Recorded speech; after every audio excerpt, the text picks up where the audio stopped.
Hello and welcome to another episode of The Last Video Store, the show where I, Alexei, your movie guru, will talk to cool and interesting people about their favorite movies, and we do so in the style of an old school video store rental combo and sliding through those doors past the return section, past the 3-day highs, and hanging out with me at the desk today. We have got the front man of one of my favorite bands, The Cruel Sea. It's Tex Perkins. Now, Tex was a bit of a freaking whirlwind coming in today, right? Wow, you've even lost your words. You've lost your words. As the producer, I'm tempted to cut that out, but no, I will leave that in because he was so wonderful that I am lost for words. Yeah, yes, true. He was great. so warm. Tex is like a genuine fan of the show. Yeah. And I've been a genuine fan of him for like as long as I've been choosing to listen to music. I remember my dad gave me The Honeymoon Is Over as a CD, and then I literally remember burning the CD to my iTunes account, uploading it manually to my iRiver before I even had an iPod. It was an iRiver that held 525 megabytes of music on there. Oh my And it was one of the very few albums I had on there. It was like basically 2 hours. It was that and a David Cross comedy album for a while were all I had on there. But so I've been listening to The Cruel Sea for so long. I've been so excited to have Tex Perkins on. He was meant to come in a little while ago. Yes. So we've been simmering for a while trying to get him in. Yeah. And then he came in. He's a big fan of the show. He is. He's Genuine fan. Big cinephile as well. When he sent me Yeah. these choices and I was seeing all this other stuff they want to talk about, I'm like, oh my God, this guy might have to be a regular on this show. I Coming think back he and should come forth. co-host with you sometime. I Honestly- think someone should come on the show and then just Tex Perkins is sitting across with you talking about movies. I truly believe. I think that's like when we get some bigger rock stars in, we go, Tex, you got to come support me. I need some of your rock star energy. But I just loved hanging out with him, loved chatting to him. Yeah. The new album from The Cruel Sea, Straight Into the Sun, probably the album I've listened to most this year. I listened to it almost every night post refused classification at Melbourne Comedy Festival. I'd listen to it on the tram all the way back home, and there'll be a certain point by the time I got home, this instrumental song called Stormbird will be playing. I remember just undoing my shoes because I wore like high tops, so taking my shoes off was like quite the process every night, especially after I had a few drinks, and just completely just sinking back into the couch by the time that song played. Wow. So it's one of those, soundtrack to your comedy festival to my experience. life as to your well, life. to my life. But it's just like that song has been in my head. And just one of those rare examples. I feel like it happens less and less with new music for me, where I can go, oh, that's how I associate that song. But with this album, I've just listened to it so much and just it was a bit surreal sitting across from Tex. Yeah. You know, I listened to his music for most of my life, and then like this new album has been the thing that's been soundtracking my year so far. Really fun, great chat. And now he's your buddy.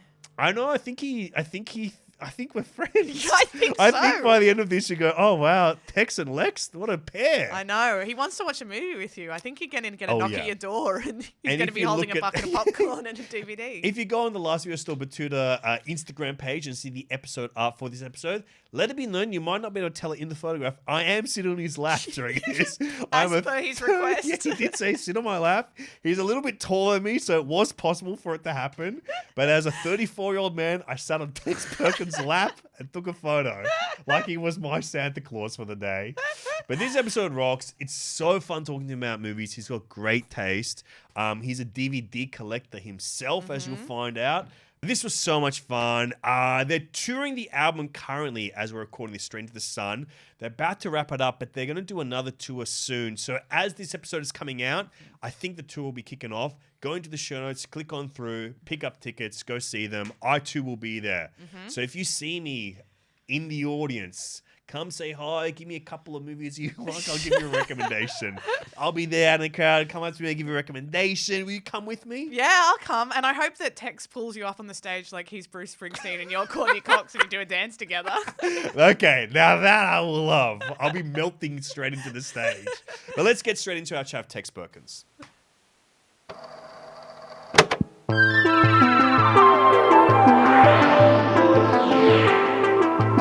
The Last Video Store.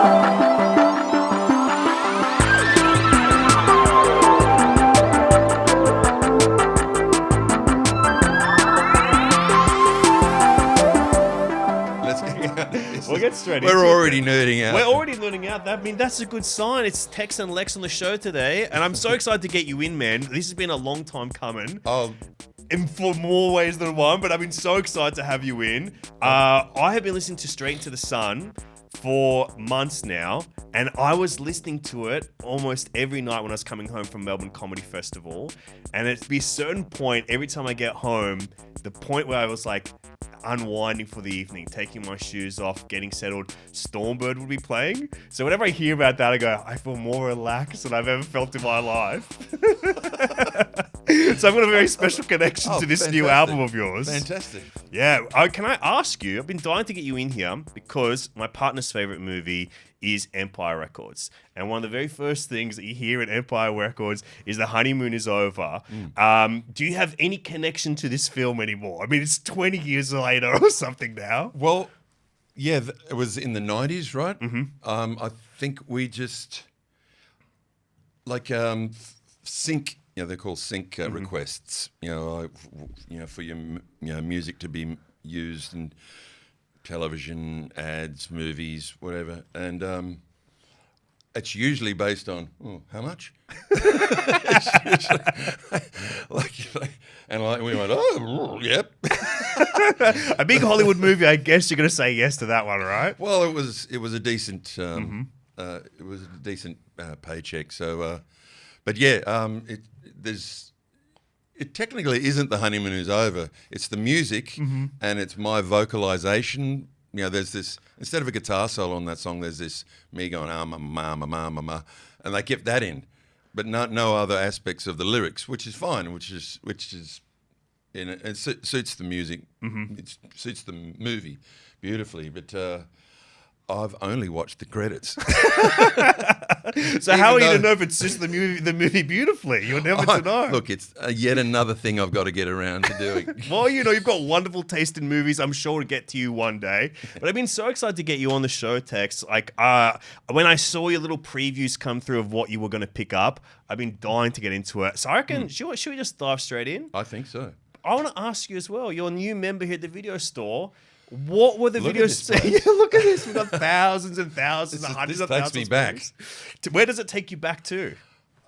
Well, there are many video stores in the 80s, but I really became a collector when the DVD era began. Wow. My heart just grew 3 sizes hearing that Yeah. you're a collector of DVDs. Yeah, oh, totally. And I have what we call it the vault. Oh, take me to the vault. I have a room. It's only this wide, but it's all shelves. Oh. And at one point, I had it all, categorized. Like film noir. Scorsese films. Dario Argento. Oh my God. Each word. Cronenberg. Oh my God. Like those were the ones that I would seek. I think you would. I would have to say, I'm probably most I'm of the American New Wave. Wow. Okay, that's good. That's that's for me too. 67. Yep. The to- Graduates. till the early 80s. I Yeah. think would you call it? I think The Graduate, or I would say Cool Hand Luke. Yeah. It's still. I think it's possibly one of my. It really affected me as a child. Yeah. And I still enjoy showing it to people. And I go, "You haven't seen Cool Hand Luke," and it totally stands up in every aspect. And there's a whole lot of things that overlap, even with the films that I've chosen today, like the soundtrack was done by who was it? Lalo Schifrin. Oh, of course. I mean, I'm Dirty thinking about him a lot. Harry, Dirty Harry, Mission Impossible is yeah. him as well, right? Lalo Schifrin. Yeah. Brilliant. So Has it always been like that connection to film, sound and vision, music and film for you? As like a way in? yeah, well, film is the perfect coming together of all the arts, really. Yeah. Writing, acting, cinematography, and music. Yeah. And there's probably a couple of others that I have forgotten about. Editing, dare we mention editing? Oh, yeah, dare we mention editing? But I think that's such a beautiful way to look at it, is like that film is like a true collaboration, like this true extenuating collaboration of all these different disciplines coming together to create something that's quite holistic when it works. That's why when you look at the credits, there's literally 300 people. and that's why it's such a... I mean, sometimes you think, what? It costs what? But these people got to get paid. Yeah, exactly. They got to pay these people, and it takes time, and and a lot of the time it pays off. Yeah, and sometimes big budgets aren't necessary. It's just a really good idea. That's why. I think some of the movies that I've chosen for us to discuss, it's just a good idea, and that's you just got to flesh that out, and maybe stay true to that one first idea as much as possible. Desperate to get into your choices, but before we do, I got to ask more about the vault. Is the vault still open? Is it still categorized? Do you still have all these DVDs? No, it started to get messy when I had children. Okay. And they're playing around the and my Cronenberg wife section. started to use it as a storage. And I can't actually get to the back of the vault. But they're still there. The discs are still there. Yeah, and we live on a property, and we built an office for me. So some of it, it's just one room. It's just a room that I work in, and compose music, and that has a wall of DVDs as well. I the love vault, this. But the vault for a long time was very important. actually, I should have put a lock on the vault. Of really. course. I mean, that's what vaults famously have. Their giant lock, basically. But, I don't think you should put a lock on it. I think, the vault should be open for people to explore. Well, I essentially, through my collection years, it was about, I was thinking of my children. Mm-hmm.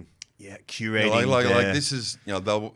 I can't wait to show this to my kids when they're old enough. Especially, I've had movie relationships with all my daughters. But it's really hitting a stride with my 14, soon to be turned 15-year-old son Louis. Can you tell me about I guess showing films to your kids and kind of bringing, I guess, trying to connect with your kids through your taste in film? Well, he's showing me stuff as well. Really? Yeah, he was the one that pointed out, that the Robert Pattinson Batman is the one. Yeah. It's the one that goes deep. He's a flawed character. All that sort of angle. But yeah, I noticed. Yeah, that basically it's emo Batman. Yeah, it certainly when is. He takes off, he's even got the emo sweep. Swept hairs down there. They keep the kind of eyeshadow. I think that's the funniest thing in those Batman movies, because he's always got it. You can always see that little eyeshadow on. But in that one, they go, "No, we're acknowledging it," and you're gonna think it looks awesome. But he said to me the other day, "Dad, I saw Nightcrawler. I think it's my favourite movie."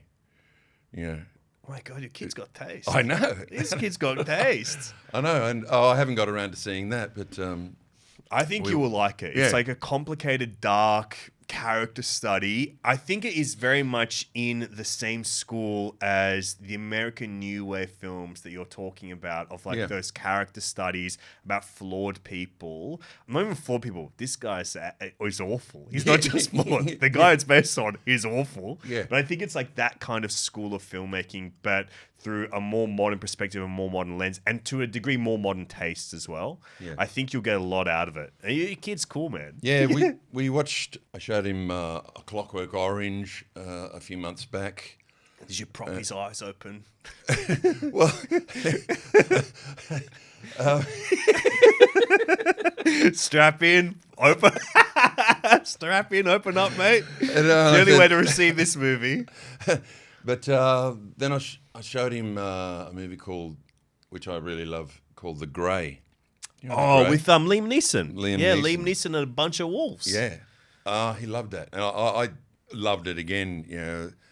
Also, watching it with him gives me kind of a new perspective on things. I mean, I watch movies sometimes, like, for instance, Raging Bull. Mm-hmm. I saw it in the early 80s when I was like 20 or something.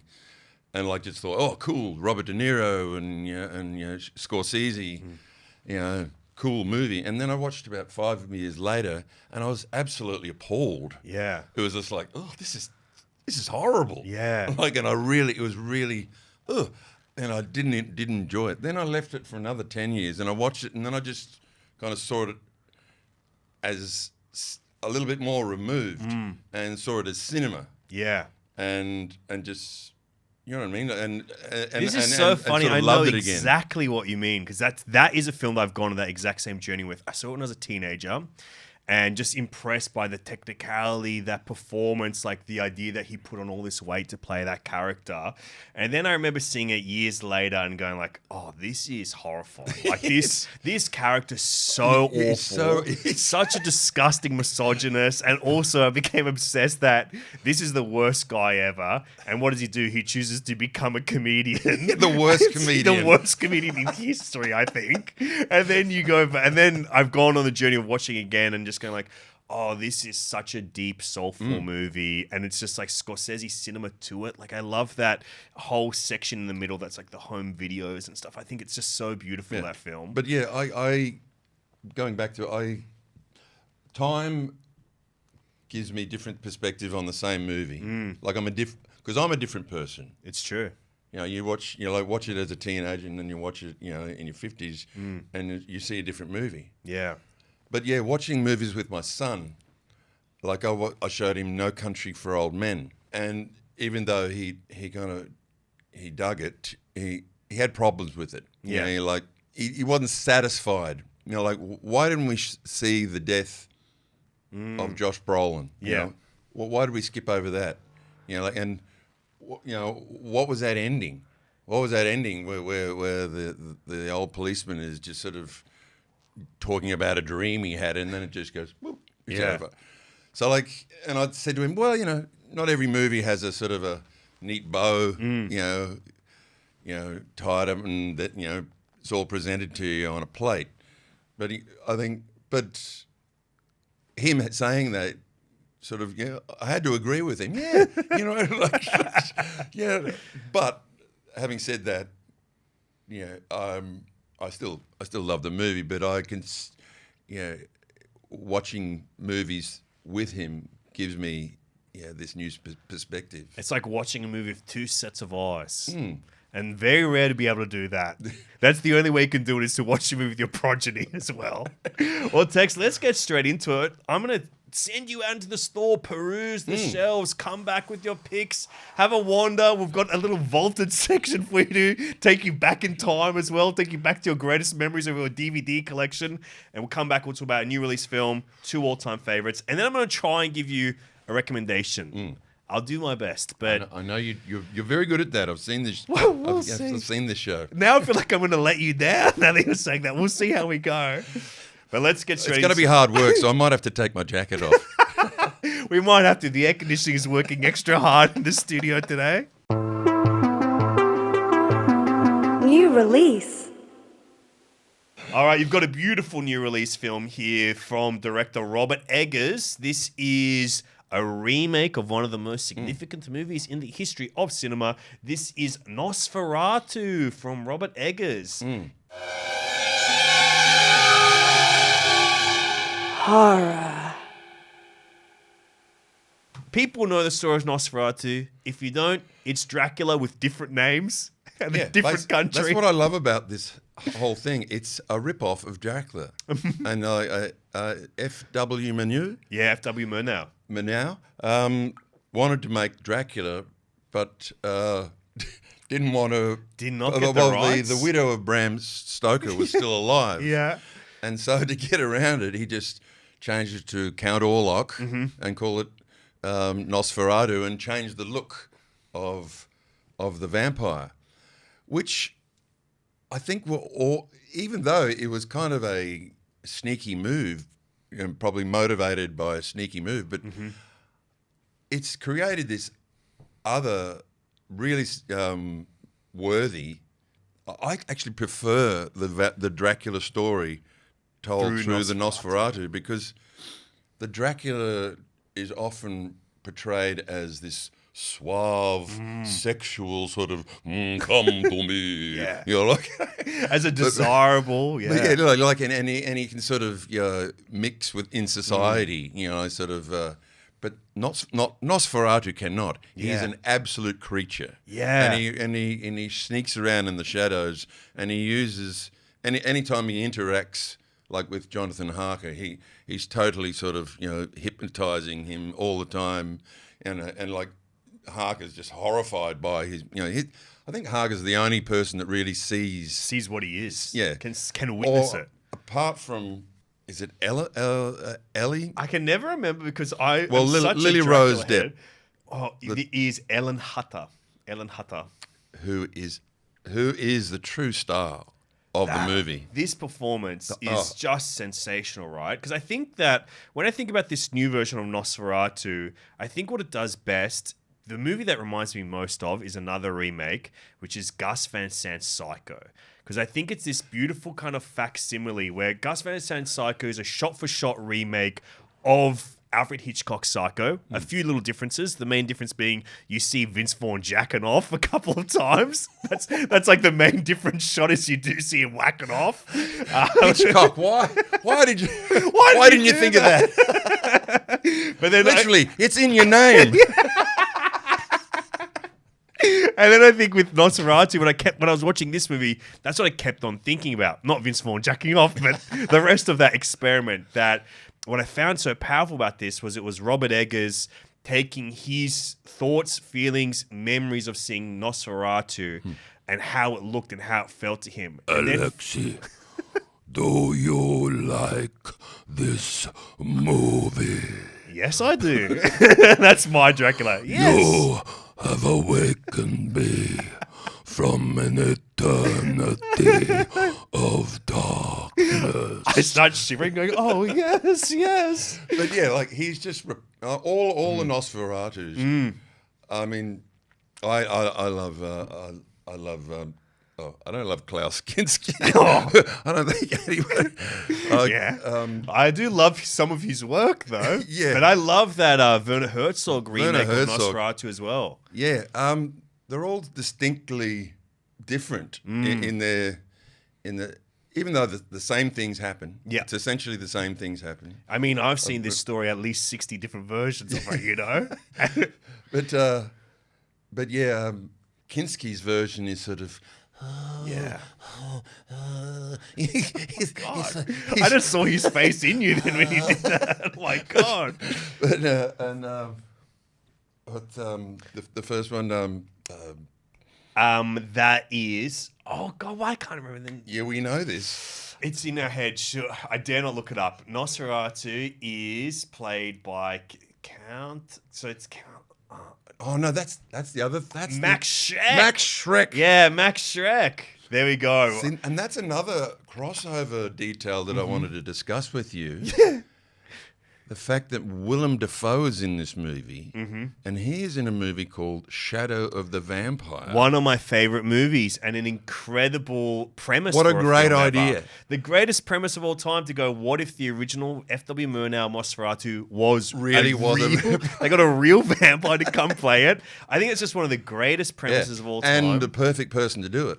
I mean, he's sensational. And I think when you look at these like 3 different versions or 4 different versions of this character, of Orlok and the Max Schreck character, the different iterations of them and how they evolve, because that Max Schreck version is just, it's something else. When you look at it, you go, I can see why you would be inspired to make this Shadow of the Vampire, the movie about the making of Nosferatu, go, well, this is a real vampire.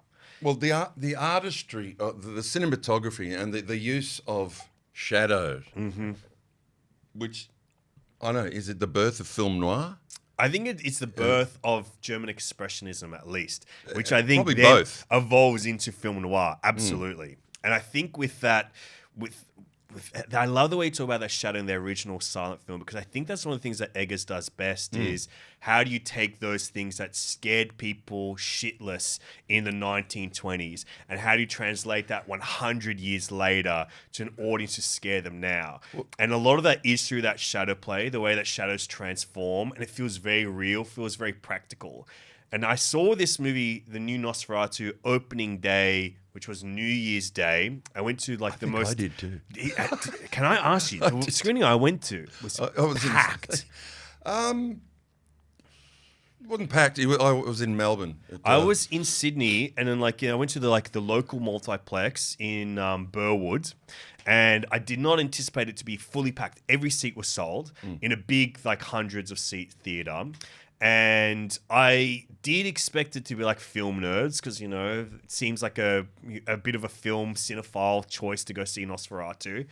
But it was the most interesting audience because I saw someone literally dressed like Nosferatu with a little bald cap on, with little vampire teeth. And I go, okay, the marketing's worked and someone's dressed here like that. And he must have been so disappointed that, oh shit, he doesn't look like I see them putting a mustache on during the movie. And then you've got someone wearing a David Lynch shirt I saw and I go, okay, so cinephiles are out. But then the people that we were sitting behind was just like this row of babes and hunks and they were getting on their phone and looking at Instagram like every 20 minutes or something. But I was like, there's something that this movie, this 100-year-old film, a remake of a 100-year-old film, not just a remake, but a translation of it, has brought in all these people. And seeing all these people in front of us slowly become quite disturbed and quite scared during this movie, it made me really appreciate the power that this film holds. And it is because it just takes the original film and the question asked is, how do I scare people with this film again? And I think it worked beautifully. Well, I thought there wasn't many scares. It was just this absolutely unrelenting atmosphere of dread. Mm-hmm. And it was just like every shot was just gorgeous. It was just this dread, constant dread with occasionally really gross things and probably the most disturbing things was young Depp's Lily Rose Depp's performance, because it's just the facial expressions and some of the most fascinating physicality I've seen from someone that I did not expect it from at all. I just think it's one of the best performances I've seen in quite some time. I watched a making of documentary, and she really she worked with a performance artist, and they really worked on that sort of physicality, the possession. Actually, that's another movie that they referred to. The Possession, the Polish film. Yeah. I think that's a great one too. Her and Isabella Adjani in that. I think they're great. She's in the Herzog version. Yeah. There's all these connections. I know. Film is connections everywhere. These are why I chose these ones, Alexei. This is why we can nerd out today. But I think as well, I think her placement in this and the way they reinterpret that character is the most this film does to create something original. Oh. And I think that works in turn with the cinematography being these recreations. Because I think the thing that I got so excited about this film, there are these scenes outside quite early on where there's this big roaring bonfire. And the effect of having this big bonfire is it gives an excuse for the color palette to go completely orange. And it feels like it's created naturally. And in that moment I go, as I'm not a big Eggers guy, but this was the moment I go, oh, this guy's a genius filmmaker, because he's able to show you the original Nosferatu, the way that we are able to see it. It has these scenes that are, each scene is colored. It's a black and white, it's a monochrome movie, but the scenes are colored, they're painted over, or that's how they look to us now. Some are blue, some are orange. And I was seeing that orange scene and go, oh, he's found out how to make you see that again in this movie, and there's scenes in this film that are just completely in silver or completely in blue. And he's able to train your eye to accept that in a new way. I found that really beautiful. That technique was sort of very basically done in the original as well. Because it's a black and white film, but some of it was, the white was blue tinged, and different colours, so sepias, but just subtly done. Yeah. And like you wouldn't even clock it, but because he's studying it and going crazy with it, he goes, how do I do that? I'm going to put a big bonfire so everything can look orange. That is where I found this movie to be its most genius, was just how do I take that? How do I express my love for this film and turn it big? How do you feel about vampire films in general? Do you have any favourites? I would say the one that you mentioned, all the ones we've talked about already, Shadow the Vampire, they're some of my favourite films. I'm a big vampire head. I love vampires. I love the creatures of the night. I love almost every iteration of Dracula. I'm a big vampire fan. My favourites these days are... There's two, and I've recommended them on this show before, but I would love to recommend them to you regardless of what your picks are now. But The Addiction by Abel Ferrara from the 90s, and 1995 had another one the same year, and they both have this premise of taking that vampire myth and extrapolating it to be like a addiction or a drug kind of thing. The other one's called Habit, and they both came out in the 90s. Wow. They both have the same thematic premise, two completely different movies. And The Addiction is like some of the best black and white photography you'll ever see. It almost feels like photo essays every shot. And then Habit is even more gritty and grimier. Just their titles seem to be the same. Exactly. They go, oh shit, this one already exists. What can we do? Yeah, but both of those I think you would really love if you're into that vampire shape these days. Well, my two favourite vampire movies is The Hunger. Oh, adore it. And Near Dark. I love Near Dark. Yeah, both of them films. are sort of... I'm not even sure...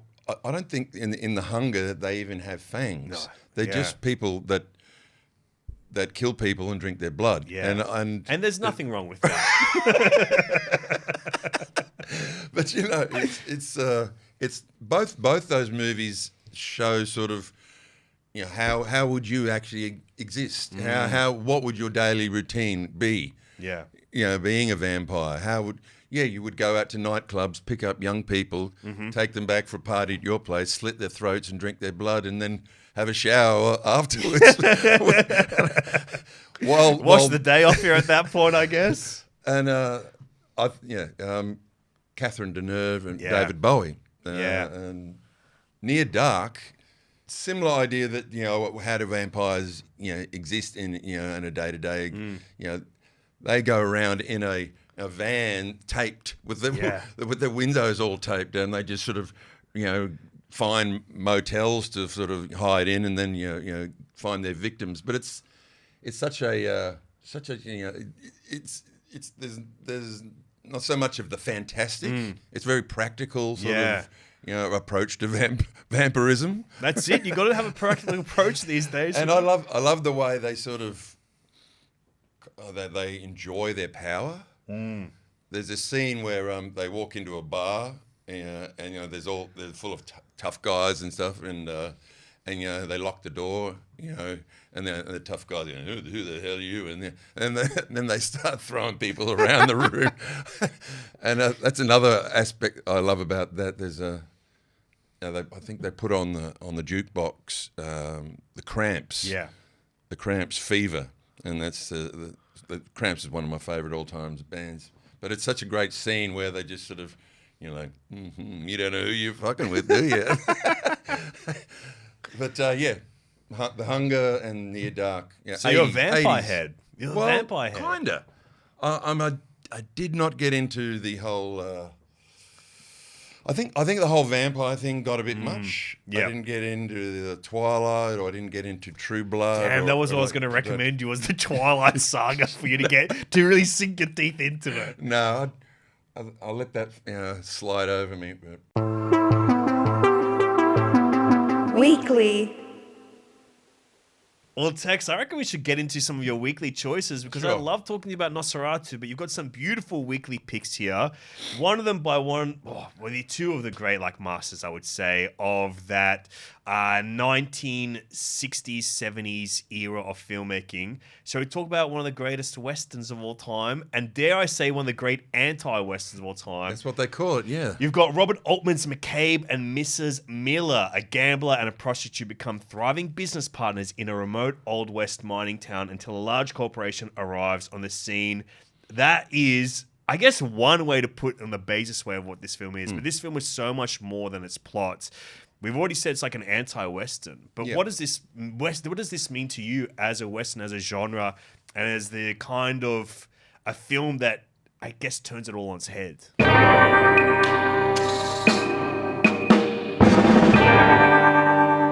Western. Well, there's a lot of aspects about this film.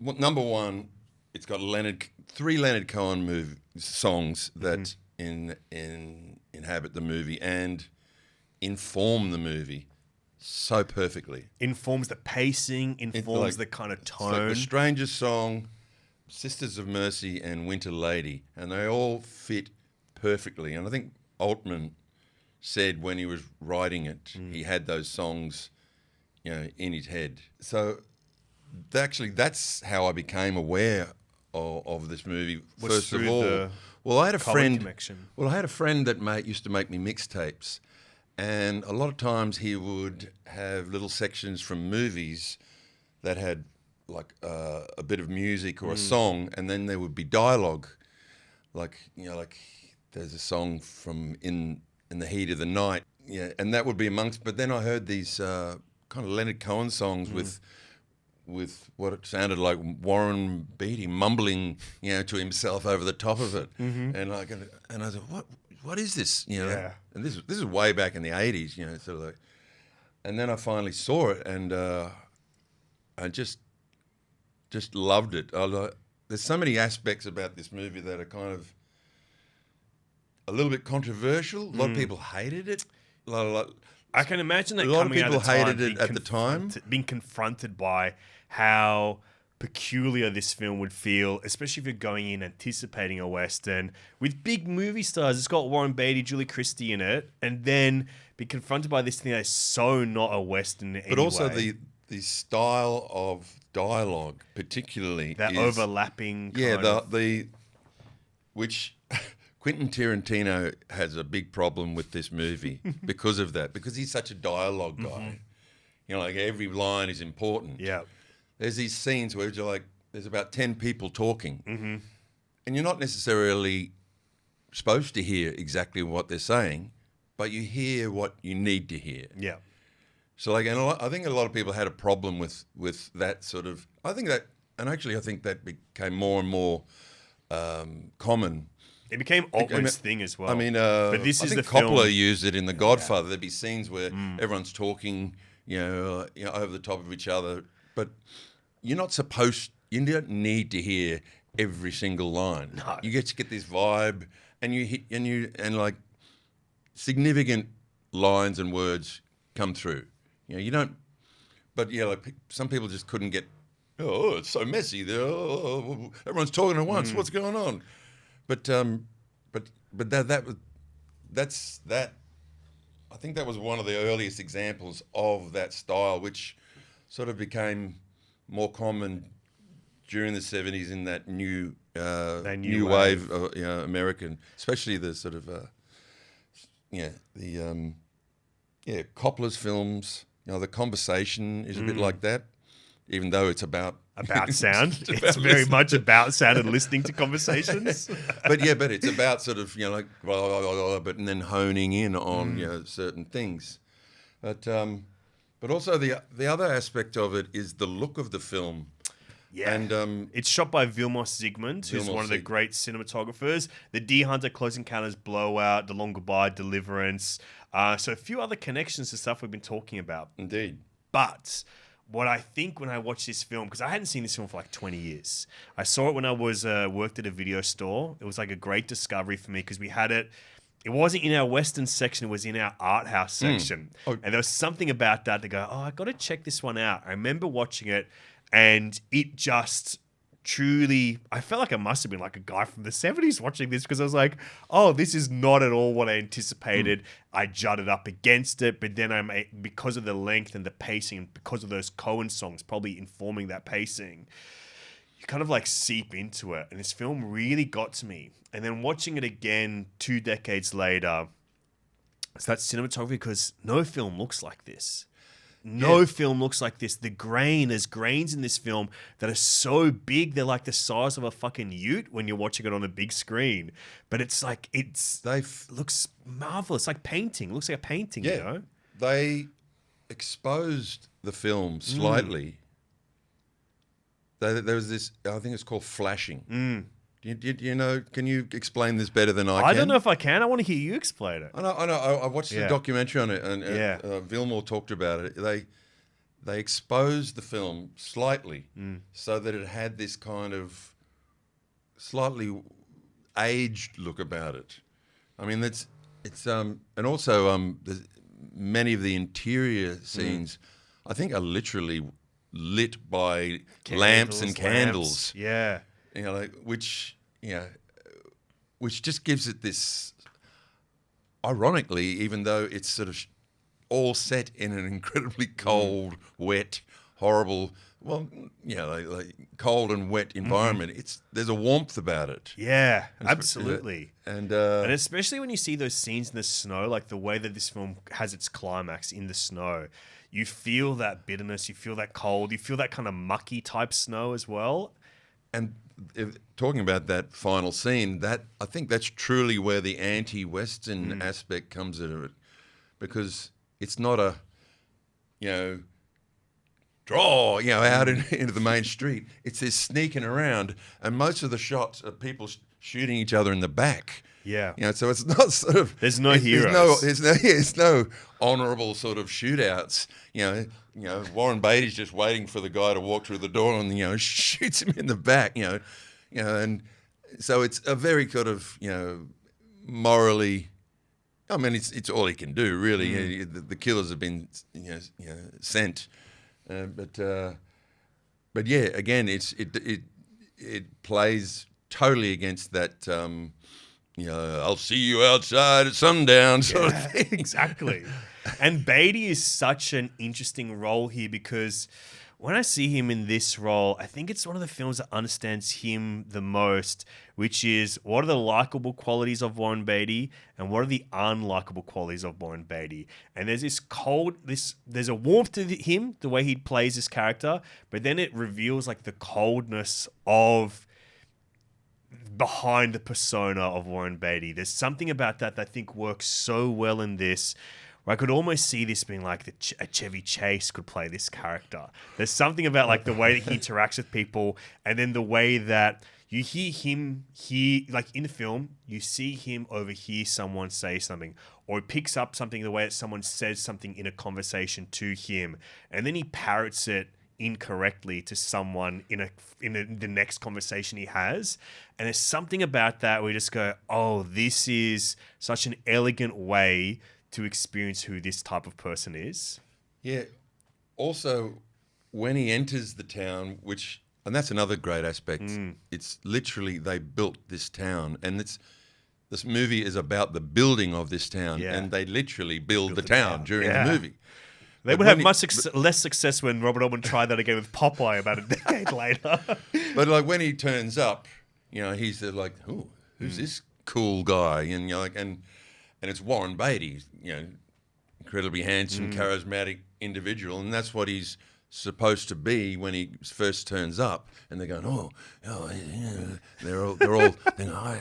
But then as the movie goes on, and especially as Julie Christie comes in, Mrs. Miller, it's revealed that he's out of his depth very quickly, and he's only really comfortable, at that early stage where he's setting up a whorehouse that's just tents. Yeah. And he's setting up card games, and she comes in and says, "No, get your shit together. We can build a real thing." And he's kind of, Okay. And then as it goes on, and also, when the bigwigs come in and want to buy him out, he totally bumbles the whole thing, totally misplays it. Oh, I showed them by holding out on the deal, and then she says that they're just gonna fucking come back and kill you. Yeah. Oh, I don't know about that.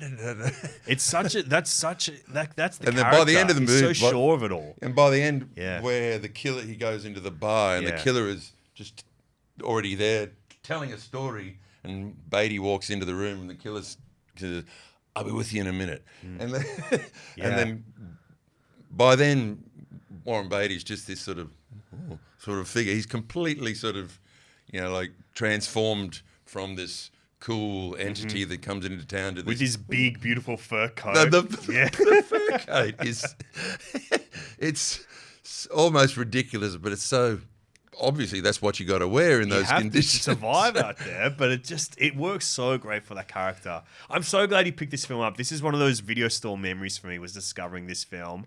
The more I see it, the more I love it. And when I rewatched it recently, it just reminded me what it was to fall in love with a film again. I think it's such a special film, and it's one that I think its reputation grows and grows and grows every year. Yeah, especially now that people can see it properly. It's, I rewatch a lot of films. As I said, if I leave enough time between them, I can watch it with a new perspective, because literally I've aged. And I'm kind of a different person, and I have different experiences and different sort of, I see it through different eyes. But yeah, I love this film, and the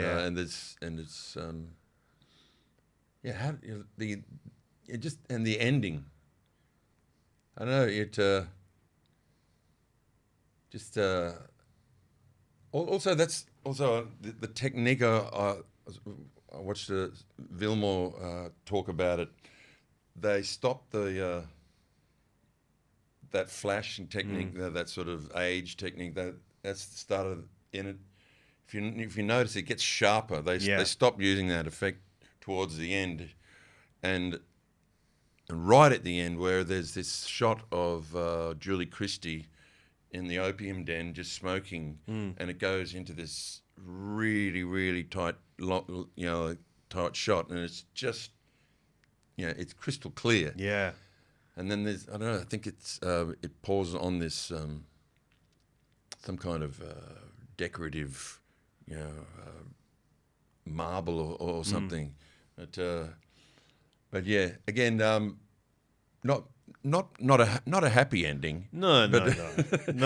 I really, actually. Yeah. Actually, I don't think I like happy endings. I don't think so. I mean, Nosferatu's kind of a happy ending. Someone survives at the end.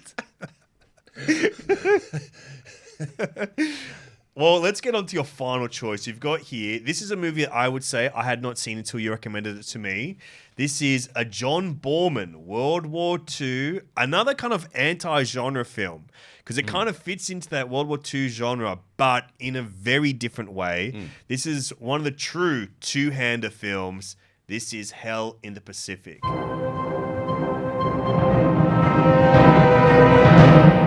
War.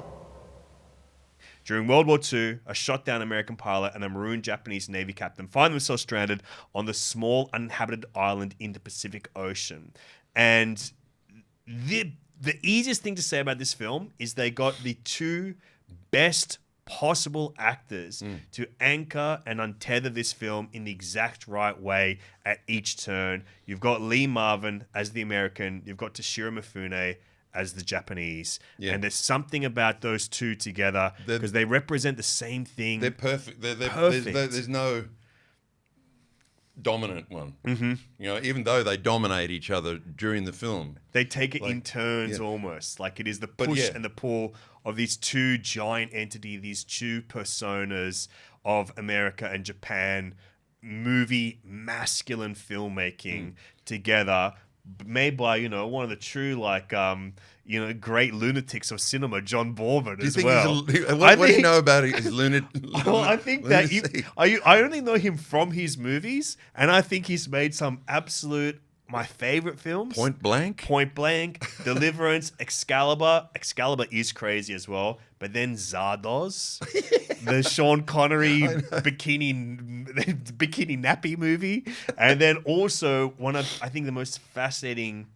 I love this movie, but it's a fascinating failure, which is Exorcist 2: The Heretic. Because it's a movie that I think is made from a point of view of someone that hated The Exorcist. And I find that fascinating. Well, yeah, I love that movie mostly because I'm an Ennio Morricone freak, and I've had the soundtrack, forever. But yeah, Hell in the Pacific. Borman wanted to make a silent movie, and that's what this movie is. It does have sound, but it's never moved along by dialogue. You know, like you don't have a character. Well, we're going to go over there and do this now, and you know you're supposed to do. You know, nothing is explained. It's literally all cinema shows you. There Acting. are words in this movie, but there's no conversations. Also, he wanted to make it so that, there's no subtitles. Yeah. Even though Mifune doesn't speak English and Marvin doesn't speak Japanese, he said he wanted to make it so that if you're Japanese, you could watch it and not understand Lee Marvin, and vice versa. And it's just like I think I saw this movie. I think I randomly saw it one night on television, late night in the 80s, and it probably came in halfway. Yeah, you And, don't need much to guide you into this film. It just kind of starts anyway. Well, I think I came into it at the point where they're sort of stalking each other in the jungle, and there's just like 15 minutes, maybe that's, okay, I'll say 10 minutes of just relenting rain. So it's just that's all you hear for 10 minutes while they're sort of, you know, creeping through bushes, staring, you know, like looking for each other. And I thought, what the hell is this movie? And I was just so struck at the sort of the daring and the like this is not, you know, it's mainstream, but it's art house. It's so experimental in its approach, and I was just like, this is unlike anything I've ever seen, and I love Lee Marvin in so many things. I mean, his comedic roles, Cat Ballou. I must admit, I've never seen Cat Ballou. Never seen him, but I might have to now. He plays the drunk in Cat Ballou. And there's a drunk horse. They're both. There's a scene where they're both leaning against a wall. The horse and him. But yeah.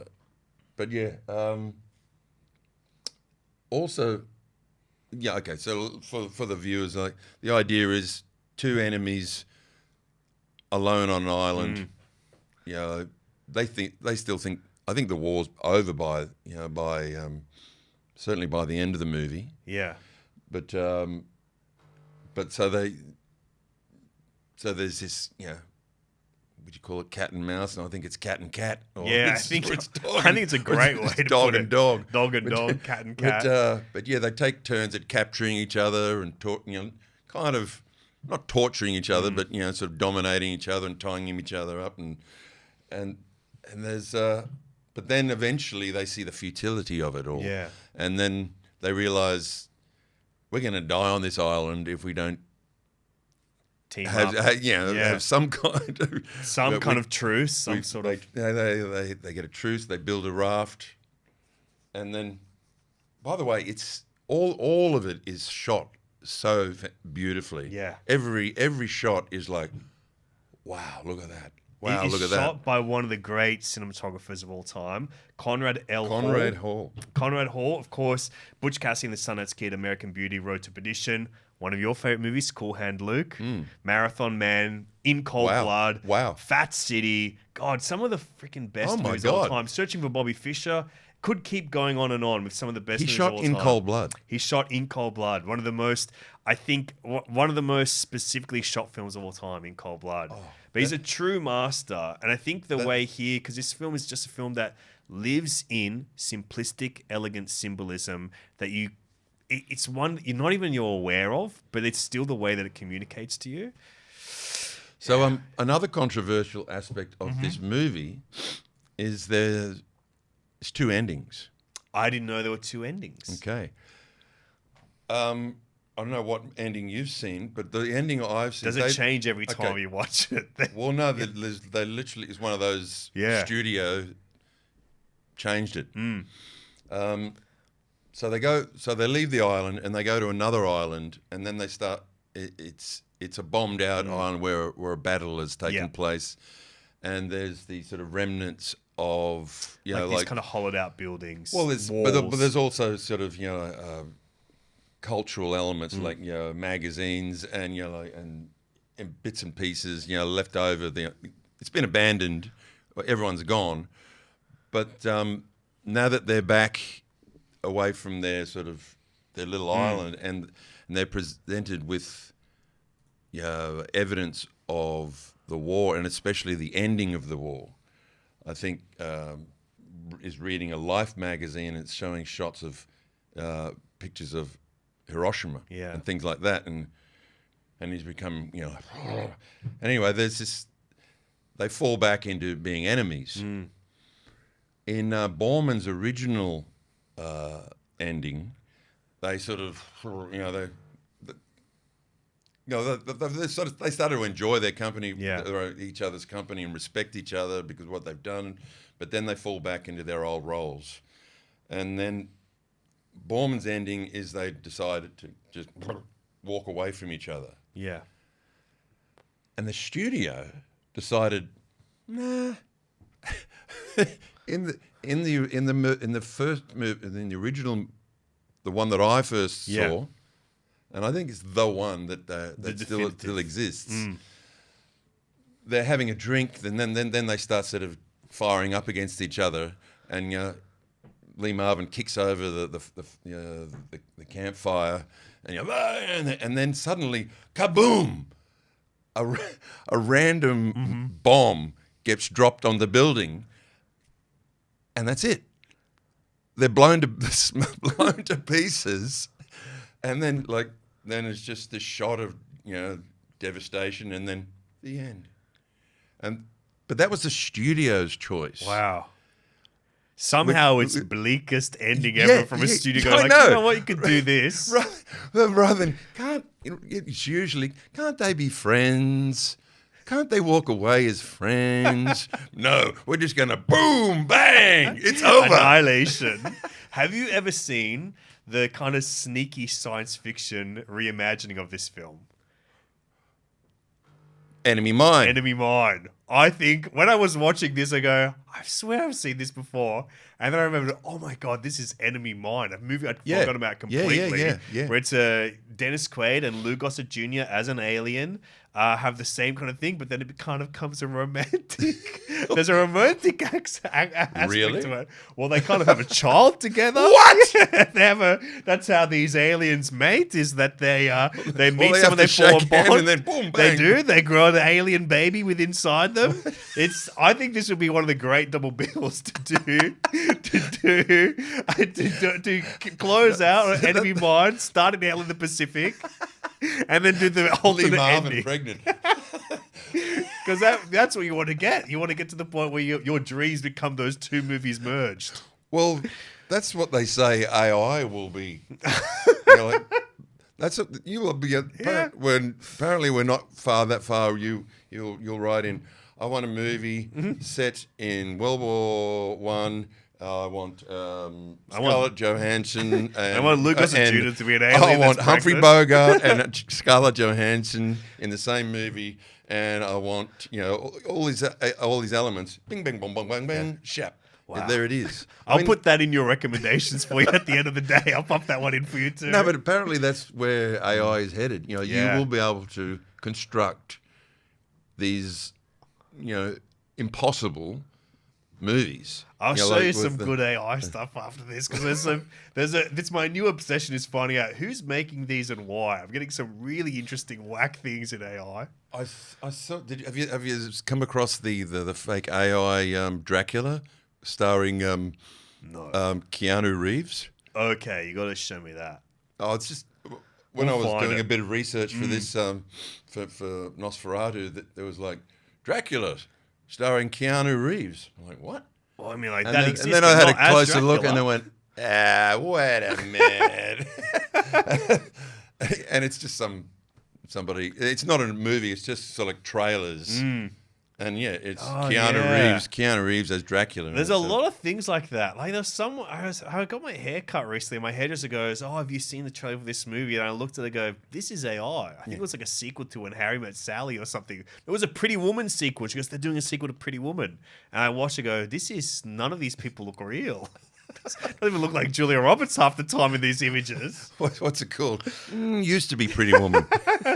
Pretty old the woman." Pretty old woman. Staff pick. Well, Tex, we are at the part of the show where now it is upon me to give you a recommendation. Hit me. And I've been thinking very hard about this, and even one of the ones I was toying with was Shadow the Vampire. So that was the backup has been killed. I've got one movie left in my arsenal for you. It's really hard to find. It is movie. really hard to find. I had to import a Blu-ray from Germany to own that movie for the rest of my life. So You actually can. You wanna actually, borrow can it? you- Well, no. Could Pop you it in. recommend? We should probably talk about this afterwards. But you're like, well, I would be prepared to send away and for I certain will. movies because I would be my honor. It would be Because, my yeah, absolute honor as I to said- help fill the vault with one more entry. I think it was about 15 years ago. There were DVD stores, like there was a couple in Melbourne which I used to go all the time. Yeah. And they would give me. I would come away with a cardboard box. I would have only spent $100. Yeah. Because things were like $5. Mm-hmm. And they were great. You know, like it's not like everything you can think of, like art house classics, film noir. You know, like foreign films, all the stuff that I loved. Oh, I can't believe it! What? This is $5? Yeah. And it was almost as if. It was almost as and it was the last days of Yeah. DVDs and before Yeah. streaming coming, so it was like a fire sale. Yeah. It was like they were all just going, "Here, take this." I mean, it was terrifying days for me working in a video store with those fire sales going on because it was just like mayhem in there of people just taking stuff, stealing stuff. But, I reckon I'll find some stuff for you. Where are you these days?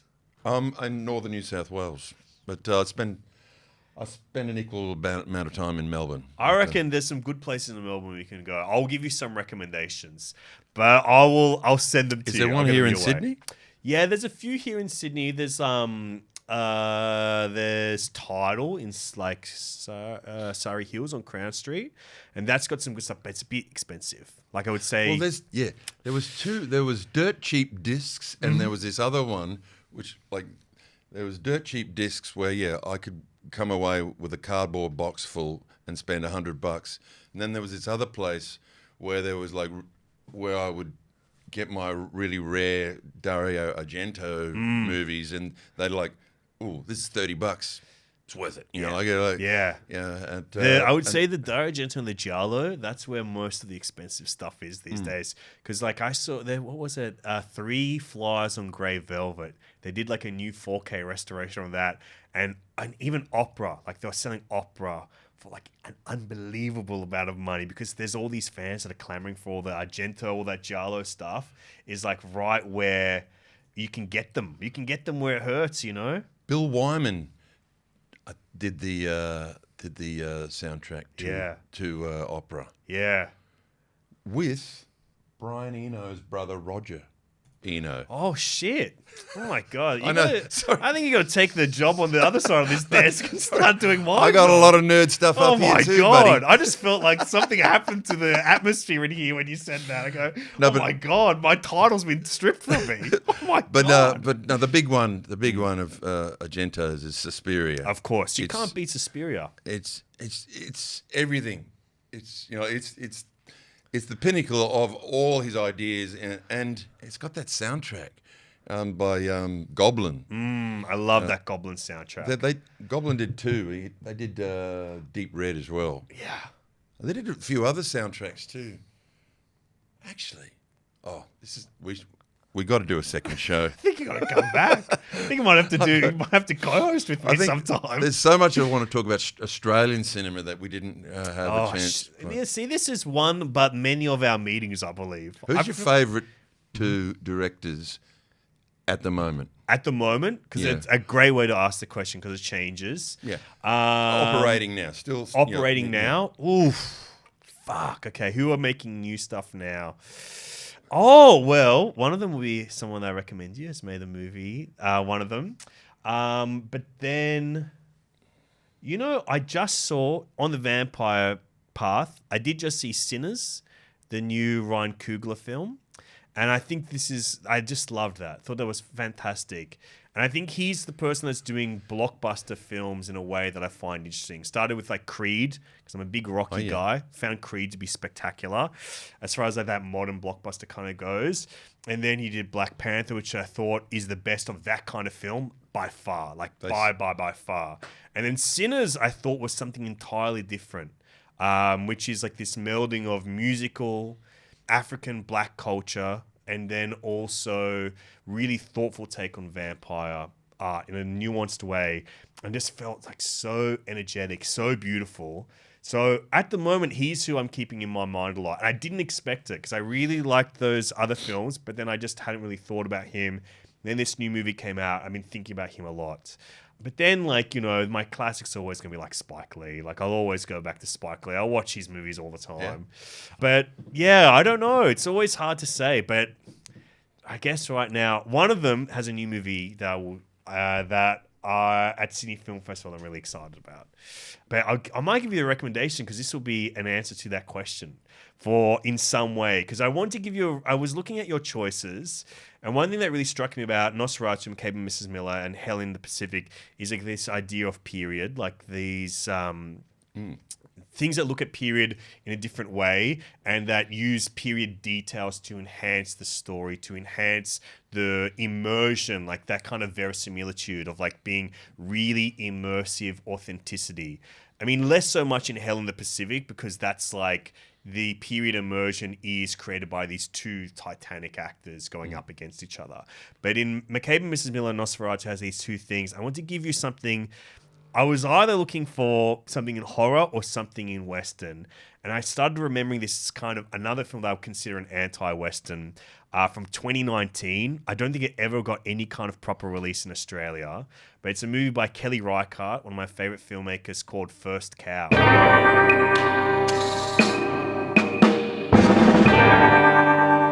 Western. Have you seen First Cow? No. Oh, thank God. First I was Cow. like, this is quite up your alley. So I was like, you might have seen this one. I love the title. Yeah, it's a great title. So what this is another anti-Western, very, very small story, but set in the West in the 1820s, a taciturn loner, one of the great words, a taciturn loner and a skilled cook travels west to Oregon Territory where he meets a Chinese immigrant also seeking his fortune. Soon, the two team up on a dangerous scheme to steal milk from the wealthy landowner's prized Jersey cow, the first and only in the territory. So there's something about this Milk film. rustlers. They are literally milk rustlers. And what this film does, like I think that this is an underrated food movie because it's about this skilled cook and they're making these things that are like, I guess almost prehistoric donuts, if you will, where they're making like these little donuts and they're selling them on like that's how they make their money. That's like their way that they're living here. But then it becomes like these heists to get milk from this cow so they can make more beautiful treats and more more unctuous treats, including like clafouti and stuff like that. So it's got like this quality of a food movie from a time where you don't really consider the cuisine, which is like the Old West. Right. But there's something about that that's quite somber and gentle, and there's this kindness to this film. It becomes nourishing in that way. Just first cow or the first cow? First cow. First cow. First cow. It's not the first cow. Probably be a much more different scientific documentary exploring how that could happen in an evolutionary sense. The history of bovine evolution. But I think that there's like this somberness to this film, this kind of playfulness in it, the way it approaches genre, this kindness, this softness. I think Kelly Reichardt is like a great filmmaker who's made several films that you would kind of like consider like these anti-westerns. She also made Meek's Cutoff, which I think kind of fits in that same mold, but slow, soft, but then it never shies away from the realities of that life back then. The way that I think McCabe and Mrs. Miller does as well. Is it on the shelves? We actually do have it in the art house Western section right next to McCabe and Mrs. Miller, so they do come as a pairing. But I think you'd really enjoy this movie, First Cow. I think I will. I think you'll really love it. It's like soft, it's beautiful, but it will go beautifully with McCabe and Mrs. Miller. I look forward to First Cow. And then we'll make a Last Cow together sometime. Can I share with you? Of course. My two favorite directors that are living and working at the moment. Yes. Taika Waititi Yeah, beautiful. and Warwick Thornton. See, Warwick Thornton is one of my all-time favorite filmmakers. I think they're both. I mean, Taika. I loved Hunt for the Wilder People. Yeah. But Jojo Rabbit really got me. I gotta say, Jojo Rabbit, I didn't really care for, but I still will always hold out for him because I love Boy, I love Hunt for the Wilder People. I think What We Do in the Shadows, speaking of great vampire movies, come on, it's like top 5 all time. And I love him as an actor. Me too. Our Flag Means Death. Yeah, I still don't watch it. I'm not a TV guy, so I haven't seen it. Oh, man. Yeah. It's so great. Yeah. It's basically gay pirates. Yeah. And it's, I've always and it thought doesn't- gay and it- pirates were gay. So. I mean, of course it makes sense. Yeah. It makes sense. But no, it plays with a whole lot of that, and it really beautifully too. Yeah. Really, it's not like they don't. There's a real. It's funny, but there's a real truth and warmth to it. Pathos and heart. Taika and Rhys Darby falling in love. Rhys Darby's the gentleman pirate, and he's Blackbeard. Yeah. And they're both sort of diametrically opposed characters, but they're both fascinated with each other and fall in love. And Oh my God. and actually, it's not only them. Yeah. All the crew members have relationships. They're Yeah. really interesting relationships. And Warwick Thornton. And Warwick. Can I tell you, Warwick Thornton is one of my heroes. Sweet Country, I think, is one of the best movies. Really, I mean, that would be a great triple bill with First Cow and McCabe and Mrs. Miller. Adore Sweet Country. It was one of the movies when I started like reviewing films. I remember we reviewed it on a podcast, and it was some of the most feedback I've ever gotten from American listeners because this movie would never have been on their radar. And still years later, I'll get messages from people going like, I just saw Sweet Country and I recommended it when it came out. It's like, half a dozen years ago now. And just like one of those ones that keeps coming back because I think it's just such a special film. It is. He's a really interesting guy. Yeah. He's a real rat bag. I know him. I know him. Yeah. He's a real rat bag, but a brilliant. Like knowing him personally and knowing how much of a kind of a rat bag he is, and the fact that he commands millions of dollars. People give him millions of dollars to make movies, and he, commands control of hundreds of people. On these sets. So he's fascinating. Yeah. And, the most fascinating thing I've seen him do is I know you're a movie guy, but if you ever get time, The Beach. I love that. You've seen The Yeah, Beach? I love that. Yeah, I think that I just love him. And I'll watch if he makes any TV show. I watch the vampire show that he did. We keep coming back vampires. I still Firefly. get to see that. It's pretty good, but it was hard to find in Australia. Weirdly enough, Yeah, it never. it was on like a weird that's- streaming service that nobody had, AMC Plus or something. It was also, I think the relationship fell apart between. Him and everyone else. Well, no, the American, Yeah. the company. What was it? Yeah, Is AMC, this- I think, something like that. But Big yeah, fan. We supplied some music for that. Yeah. And, but yeah, The Beach, where it's basically him Yeah. going to a shack. How dare you! I turned you off. It must be an emergency that's coming through. No, it's one of those. It's one of those. Can we offer you? Oh, do you- I get him every day. Do you have now. solar power? I get him every day, and then now they know my name, I go, "Fuck, well, I guess I've started talking to you because you know my name." But anyway, this has been a beautiful joy, Tex. Oh. I've loved this. You got to come back sometime. I will. I look. This is. I've been looking forward to this for many months, and and yeah, look, there's so many. And I've watched the show, you know, watched a lot of episodes, and just been fascinated with, the deep dives that you go on. And, Thank you, mate. yeah, That's so and- nice of you to say. And I have to say, can I say you're one of my heroes? Oh my God, that's too nice of you to say. I can't accept it. I cannot accept this compliment. I refute it. I cannot accept it from you. I mean, what can't. you do is can't. if I wasn't doing what I do, I would love to be doing what you're doing. Well, let's trade lives over it. I'd love to give it a shot at what you're up to. Love to be, a little bit of a rock star. Be a dream come true for me. I mean, I think it might ruin your career if I were to take over your band. I will one day, Alexei, I will take you to the vault. Oh, now that would be the dream. One day I will take you to the vault. Well, Tex, brother, thank you for coming to the store. Please come back anytime. This was the best, man. Yeah. Well, we'll let the appropriate amount of time to pass. Okay, a couple of weeks, then come back. You got to return these after all. Thanks, man. Thank you so much, man. been a pleasure. That was awesome. Thank you. The last video store.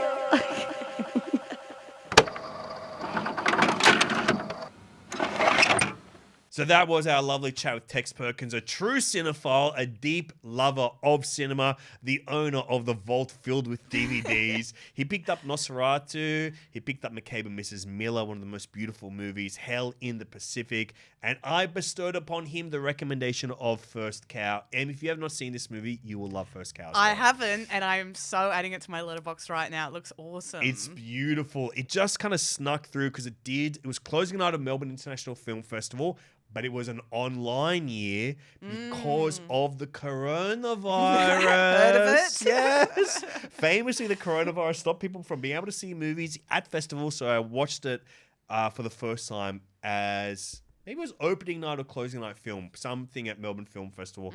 Loved it, have thought about it a lot. Seen it quite a few times since, but that is First Cow. Huge recommendation to everybody. And Tex's new album with The Cruel Sea, Straight Into the Sun, is streaming right now. It's probably what I'm listening to as you're listening to this episode on my own Spotify. I'm listening to this album. I have not stopped listening to it all year. So check it out, but also go see them live in concert. I will be there. You will be there. Hopefully I'm on stage singing alongside him after this. And hopefully he comes back. I had the best time hanging out I'll with him make today. sure of it. Look, I can pull some strings in this industry, Wow. and I'll make it happen. I think we got to lock him in the video store and start hosting Yes. for me if I ever fall sick. We got to get Tex back in. But what a joy! Love this guy. Love this band. Straight Into the Sun. Check it out. And yeah, I guess I might watch Empire Records again. You better. Yeah. Let's watch it together. Me, you, and Tex. You can finally see Empire Records It's with Rex you and Manning me. Day. It's Tex Lex Manning Day. It's Tex Manning Day. Thank you so much for listening. Share this show amongst your friends. If you've got any cruel sea heads, pop on this episode for them too.